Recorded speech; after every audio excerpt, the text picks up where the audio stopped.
ജമ്മു കശ്മീർ നിയമസഭാ തെരഞ്ഞെടുപ്പിലെ ആദ്യഘട്ടത്തിൽ മികച്ച പോളിംഗ് ആണ് രേഖപ്പെടുത്തിയത്. 6 മണിക്ക് വോട്ടെടുപ്പ് അവസാനിക്കുമ്പോൾ 63% പോളിംഗ് രേഖപ്പെടുത്തിയതായാണ് കണക്കുകൾ. മെച്ചപ്പെട്ട പോളിംഗ് ശതമാനം കശ്മീർ പുനഃസംഘടനയുടെ വിജയമെന്ന് BJP അവകാശപ്പെടുന്നുണ്ട്. അതേസമയം കേന്ദ്ര സർക്കാർ നടപടികളോടുള്ള അമർഷമാണ് ജനം രേഖപ്പെടുത്തിയതെന്നാണ് പ്രതിപക്ഷത്തിന്റെ അഭിപ്രായം. കനത്ത സുരക്ഷയിൽ നടന്ന തെരഞ്ഞെടുപ്പിൽ അക്രമ സംഭവങ്ങളൊന്നും റിപ്പോർട്ട് ചെയ്തിട്ടില്ല എന്നത് ആശ്വാസകരമാണ്.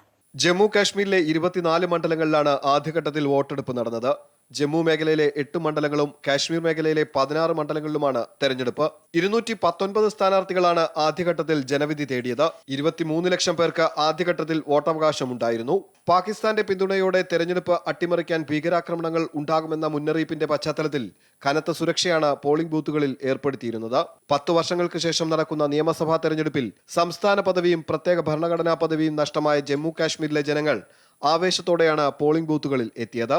മെഹബൂബ മുഫ്തിയുടെ മകൾ ഇൽത്തിജ മുഫ്തി, CPM കേന്ദ്ര കമ്മിറ്റി അംഗം Mohammed Yusuf Tarigami, AICC general secretary Ghulam Ahmad Mir, national കോൺഫറൻസിന്റെ സക്കീന ഇറ്റു, PDPയുടെ സർതാജ് മദനി, അബ്ദുൾ റഹ്മാൻ വീരി തുടങ്ങിയവരാണ് ആദ്യഘട്ടത്തിൽ ജനവിധി തേടിയ പ്രമുഖർ. കോൺഗ്രസും നാഷണൽ കോൺഫറൻസും സഖ്യത്തിൽ മത്സരിച്ചപ്പോൾ BJPയും PDPയും ഒറ്റയ്ക്കാണ് മത്സരിച്ചത്. അമൃത ന്യൂസ്, ന്യൂഡൽഹി.